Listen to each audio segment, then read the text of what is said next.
الحمد لله رب العالمين الرحمن الرحيم مالك يوم الدين لا إله إلا الله يفعل ما يريد اللهم صل على محمد وعلى آل محمد كما تحب وترضى أعوذ بالله من الشيطان الرجيم بسم الله الرحمن الرحيم أن عمرو بن أوس أخبره أن أباه أوسا أخبره قال إن لقعود عند النبي صلى الله عليه وسلم وهو يقص علينا ويذكرنا إذا أتاه رجل أصاره فقال النبي صلى الله عليه وسلم اذهب به فاقتلوه فلما ولى الرجل دعاه رسول الله صلى الله عليه وسلم قال هل تشهد أن لا إله إلا الله قال نعم قال اذهبوا فخلوا سبيله فإنما أمرت أن أقاتل الناس حتى يقولوا لا إله إلا الله فإذا فعلوا ذلك حرم علي دماؤهم وأموالهم.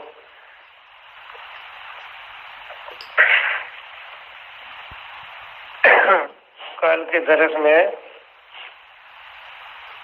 بیان ہوا تھا جو کوئی کہے لا الہ الا اللہ تو پھر اس کو نہ ستاؤ، اس کو ستانا نہیں چاہیے. اور رضی اللہ تعالیٰ سے روایت ہے کہ ہم حضرت صلی اللہ علیہ وسلم کے پاس بیٹھے تھے تو آپ ہم سے حقائقیں بیان کر رہے تھے اگلے انبیاء کی، اور ہم کو نصیحت کر رہے تھے. اتنے میں ایک شخص آیا، آپ نے اس سے کان میں باتیں کی. پھر آپ صلی اللہ علیہ وسلم نے فرمایا اس کو لے جاؤ مار ڈالو. جب وہ شخص پیٹ موڑ کر چلا تو آپ صلی اللہ علیہ وسلم نے اس کو بلایا اور پوچھا کیا وہ شخص لا الہ الا اللہ کہتا ہے؟ وہ بولا ہاں. آپ نے فرمایا تو جاؤ اس کو چھوڑ دو، کیونکہ مجھ کو حکم ہوا لوگوں سے لڑنے کا یہاں تک کہ وہ لا الہ الا اللہ کہیں. جب یہ کہہ دیا تو اب حرام ہو گیا مجھ پر ان کا خون کرنا اور ان کا مال لینا. مسلمان سے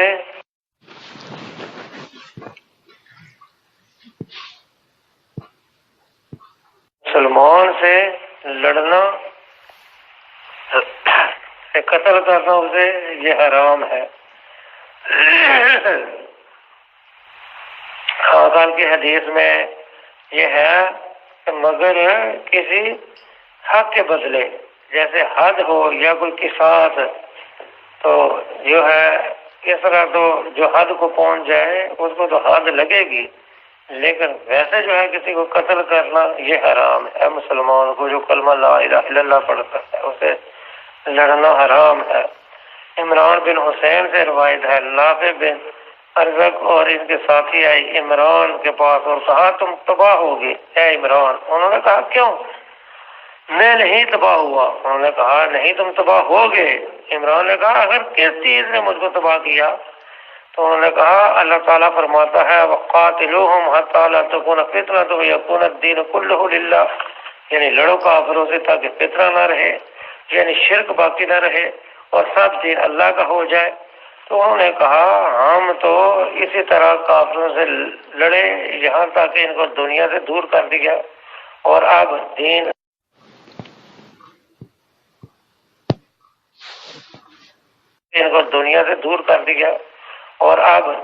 سب اللہ کا ہو گیا مشرکوں کے مارے جانے سے. اگر تم چاہو تو میں تم سے ایک حدیث بیان کروں جو میں نے جناب رسول اللہ صلی اللہ علیہ وسلم سے سنی ہے. تو انہوں نے کہا تم نے خود سنی ہے حضرت صلی اللہ علیہ وسلم سے؟ تو عمران نے کہا ہاں میں آپ کے ساتھ موجود تھا اور آپ نے ایک لشکر مسلمانوں کا کافروں کی طرف بھیجا. جب یہ مسلمان ان سے ملے تو سخت لڑائی ہوئی.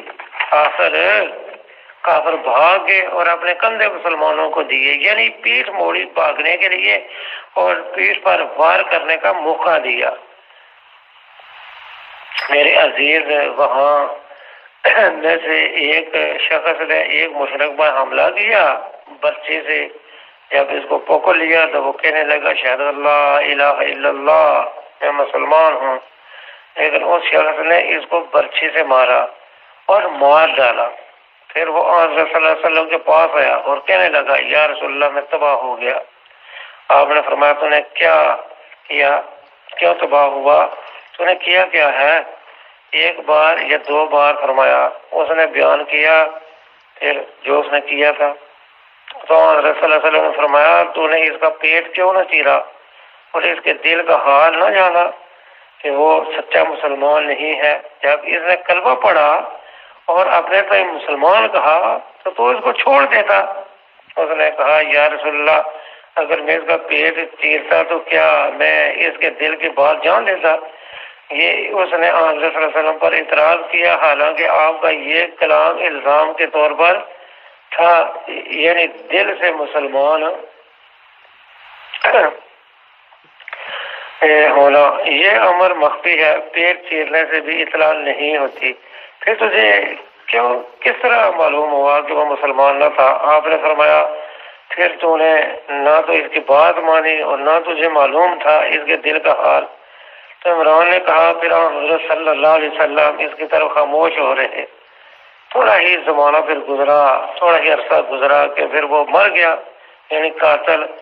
ہم نے اس کو دفن کیا، صبح کو دیکھا تو وہ قبر سے باہر زمین پر پڑا ہے۔ لوگوں نے کہا شاید کسی دشمن نے اس کی قبر کھود کر اس کو باہر ڈال دیا۔ خیر پھر ہم نے اس کو دفن کیا اور اپنے غلاموں کو حکم دیا کہ اس کی قبر کی حفاظت کریں۔ صبح کو دیکھا وہ قبر کے باہر زمین پر پڑا ہوا ہے۔ ہم سمجھے شاید غلام سو گئے اور کسی دشمن نے آ کر پھر اس کی لاش نکال کر باہر پھینک دی۔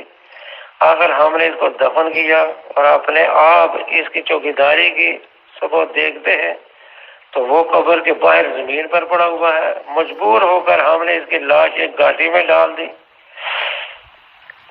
نافع بن ارزق وغیرہ نے عمران کو مسلمانوں سے لڑنے کی صلاح دی اور یہ سمجھے کہ آیت میں حکم ہے قتال کا، دفاع فتنہ کے لیے، فتنہ ختم کرنے کے لیے، اور عمران نے اس حکم کو ترک کیا جب عمران نے یہ جواب دیا کہ آیت میں فتنے سے شرک مراد ہے اور مشرکوں سے ہم ہی لوگ لڑے اور شرک کو مٹایا۔ اب تم مسلمانوں سے لڑنا چاہتے ہو جو کلمہ گو ہے، تمہارا حال وہی ہوگا جو اس شخص کا ہوا کہ زمین نے اس کی لاش قبول نہیں کی، بار بار دفن کرتے تھے اور زمین اس کو نکال کر پھینک دیتی تھی۔ مسلمان کو قتل کرنے کی یہی سزا ہے، اللہ بچائے۔ دوسرے ایک صحابی سے منقول ہے کہ ان کو بھی فتنے میں جو مسلمانوں کے آپس میں تھا لڑنے کے لیے کہا تو انہوں نے کہا ہم تو اس لیے لڑ چکے کہ فتنہ نہ رہے اور اللہ تعالیٰ کا دین ایک ہو جائے، اور تم اس لیے لڑتے ہو کہ فتنہ پیدا ہو۔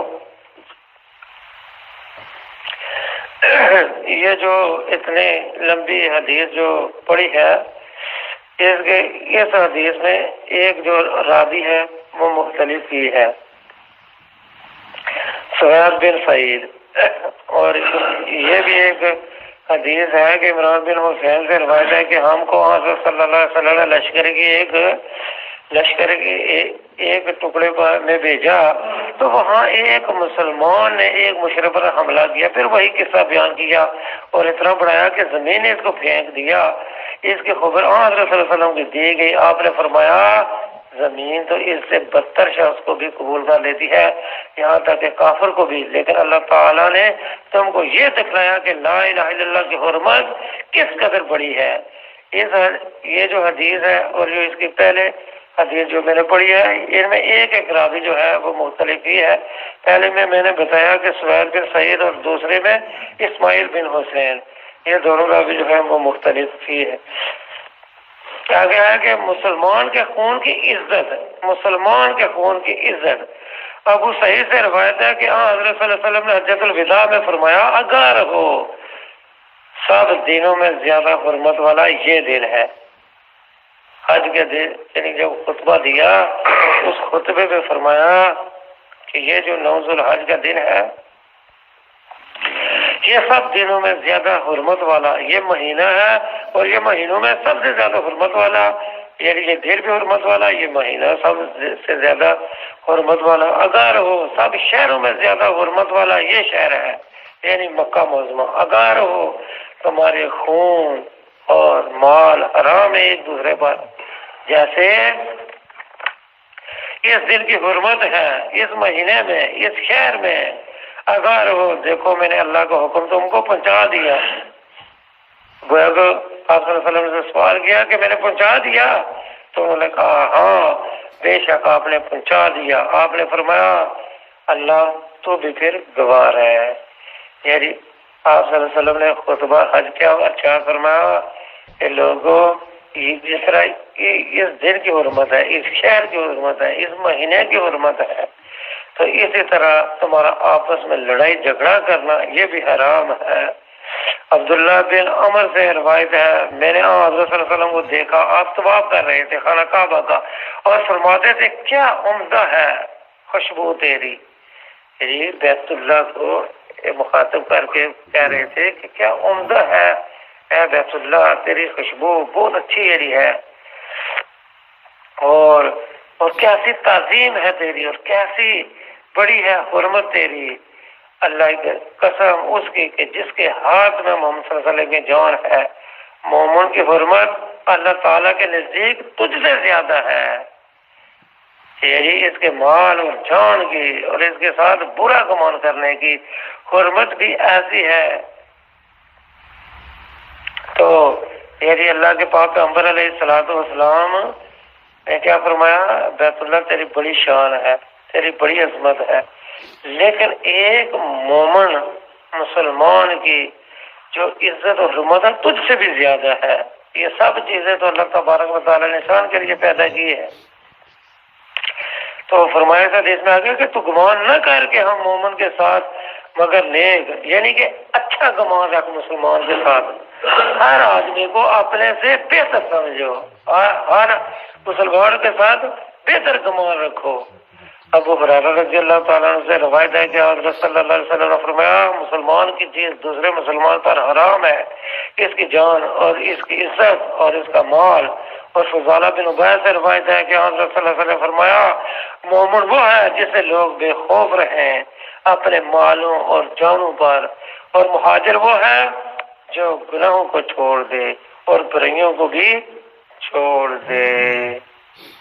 تو اللہ تبارک و تعالیٰ سے دعا ہے اللہ تعالیٰ جیسے حدیث بیان کیا اللہ تعالیٰ مجھے آپ سب کو عمل کرنے کی اللہ کو فرمائے۔